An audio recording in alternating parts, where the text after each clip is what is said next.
New. All right, new part time. First up, a little bit of reminder. We will not have AdaBox for everyone, so you should sign up now at adabox.com. There are a few slots available. We will be out for sure by the time we're shipping in March or April, so do it now. Yes. Okay, green clue. Why is the code green clue? Okay, so here's the deal. As you may know, right now in China, a lot of factories are shut down due to coronavirus outbreak, and they want to minimize the outbreak, which is a good thing. And that means that one of our PCB houses that we like that sends us our beautiful matte black PCBs is currently shut down. And we're not exactly sure when they'll be back. So in the meantime, we want to keep the electrons flowing.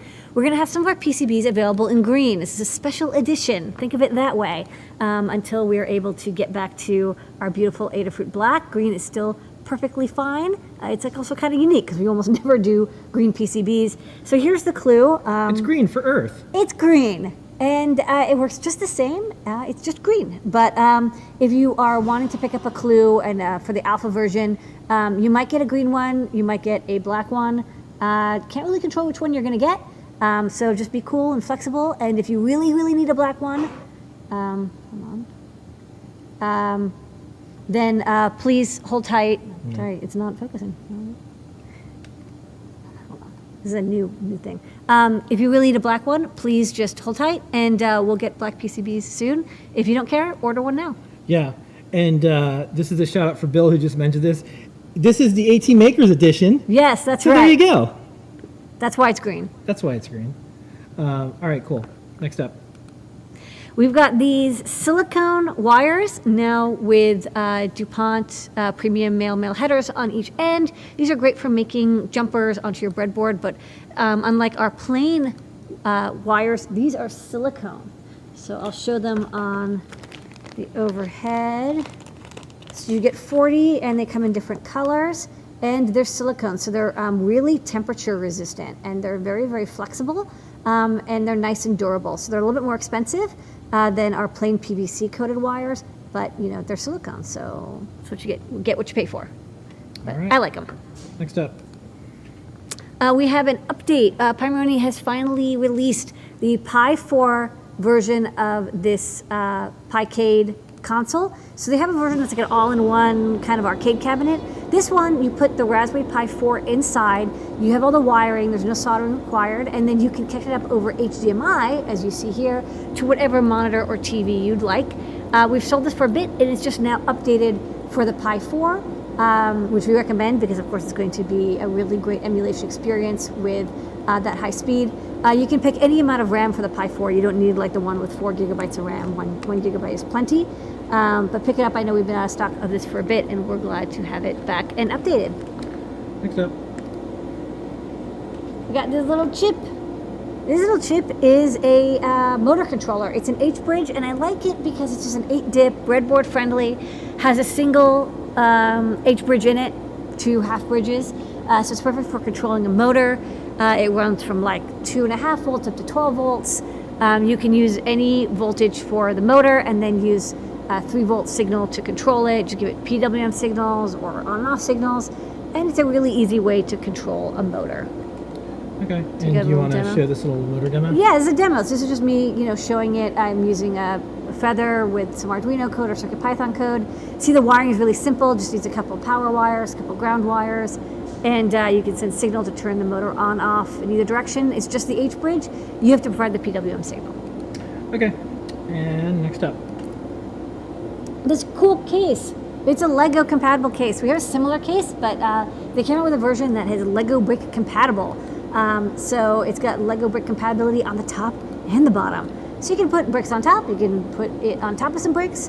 I think it'd be kind of neat, especially if you're crafting an electronic project, maybe using some Lego robot stuff, and you maybe want to connect a Metro or an Arduino to it. So anything that's Metro or Arduino shaped should fit just fine. And then you even have slots for plugging in shields. Yeah, Wonderful. we're not watching Lego Masters right now, but because we're doing a show, but I'm going to try to watch it later. Our Twitter friend Amy and Crystal are on that show, and there's a new show about building Lego stuff. So I'm looking forward to seeing that, and maybe I'll use this case to make my own Lego creation. Next up. Very cool. This is part one of a two-part series. Also for Pimoroni, we have, this is the wiring loom. This is a wiring harness, and on one end you've got these, and on the other end you got these. And this is for connecting joysticks and arcade buttons to their X-Player USB adapter, but it's also kind of just a handy thing if you ever want to, you want to have a lot of wiring connections for arcade connectors, which use these like spade lug things, and joysticks, and then there's even like a power wire set in the middle there. So lots of arcade button connectivity. Yeah. And this is what it looks like. You get, you know, these three cables, and this is the wiring loom. Okay, next up. Okay, next up, what do you plug that into? Well, you plug it into this. This is the Player X controller. So if you have a computer or Raspberry Pi or anything with USB, you could plug in an HID joystick or button setup to make a custom controller. And this is what it does. You basically have a USB connection on the end there and a micro USB, and then you have all these plugs that you use with that wiring loom to make a custom arcade setup. So this doesn't come with the cable setup. You would get a separate cable setup, or you can make your own custom cable setup. You don't need to use it with a Raspberry Pi. No, it says Picade on it, but it's actually for use with any computer. Like you can plug it into a Mac, Windows, Chromebook, whatever, to make a custom arcade setup. Okay, next up. Next up, you can tell we got a shipment of Pimoroni stuff. So this is the Enviro Fat. I don't know if they're using the word fat anymore, but I think it's fat, so fat it up. This is an Enviro add-on for Raspberry Pi. You get a light and proximity sensor, you get a barometric pressure and humidity sensor, you get a temperature sensor, and you get an I2S microphone, so you can even do some like voice stuff or audio stuff. And there's a little display, which is really cute, and it's all Python programmable, so you can make your own indoor environmental sensing setup. It's not meant for outdoors because it's not protected, but for indoor sensing, it's great. So you, they even have a demo where when you put your hand over the light sensor, it goes to the next display, and I can show it on the overhead real fast. It is Pi Zero shaped, but you don't have to use it with a Pi Zero. Of course, it'll work just fine with a Pi 4. I think we're missing 10. I think this should be 23, not 13. And then here's the demo. You can tap it, and it will tell you the barometric pressure in hectopascals.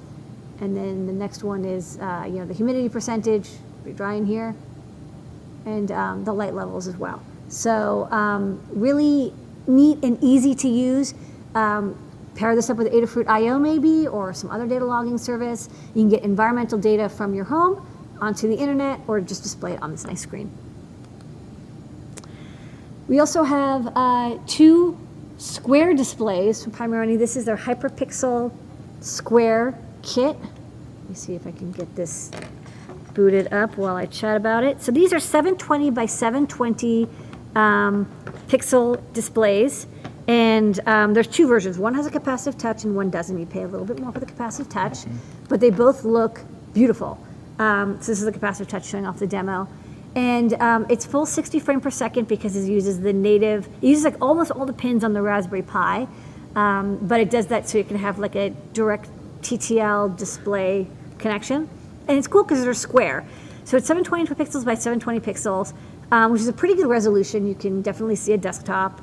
I think these were probably used for like environmental sensing in a house or something, like a Honeywell, what's it called? Like a temperature thing, whatever. Thermostat? Thermostat, thank you. Okay, so this is the capacitive touch one. Let's see, yeah, there you go. So it boots up. It looks like a beautiful display, and of course, you know, you can even, you know, use the user interface. You can open up a terminal. You can connect up a keyboard and mouse to it if you like. But it's a nice square display. It's kind of unique. I like it. And then you've got one with the capacitive touch, and this one, which is a little plainer, and it doesn't have the capacitive touch at the bottom. So pick whichever one you'd like. A little bit more for the capacitive touch, but maybe you don't need it. And they all work with any Raspberry Pi, including the Pi Zero. But of course, the Pi 4, you'll get a better computer user interface because it's faster. Okay, star of the show tonight, besides our team, the community, new lady is this. This is coming soon. This is an alpha. This is actually like my first board. You can see the silk screen needs a little bit of work, and we're going to update that on the next order. This is the Feather Sense. So it is a feathered Bluefruit, has the nRF52840, which is our favorite USB-friendly Bluetooth Low Energy chipset, connect as central peripheral. And we've sold this feather for a while, and in the middle we would normally have an SWD debug port. And we did that because actually at the beginning we weren't kind of sure that we did a really great job with the bootloader. Turns out we did, but in case we didn't, we wanted to make sure people could easily reprogram it. Well, it turns out at this point we're pretty confident with the bootloader, and so this version, I removed that SWD connector and instead I put a smorgasbord of sensors. The same sensor set that's actually on the CLUE. So if you like the CLUE sensor set but you don't want a display, this feather is going to be very similar in programming style. So in the center we've got an APDS light, proximity, color sensor, gesture sensor. We've got a BMP 280 barometric pressure and temperature sensor. We have an SHT30 humidity sensor. We've got a LSM 6DS accelerometer and gyroscope, and a LIST 3 MDL magnetometer, as well as a PDM microphone. So like pretty much all the sensors, as well as all the basics you still get with the Feather Bluefruit, like 2 megabytes of QSPI for storage, the Bluetooth module with all the certifications and antenna, NeoPixel, USB, battery charging built in, CircuitPython, and Arduino support. So it's coming soon. Sign up, and we'll get you one as soon as we have them in stock. Might be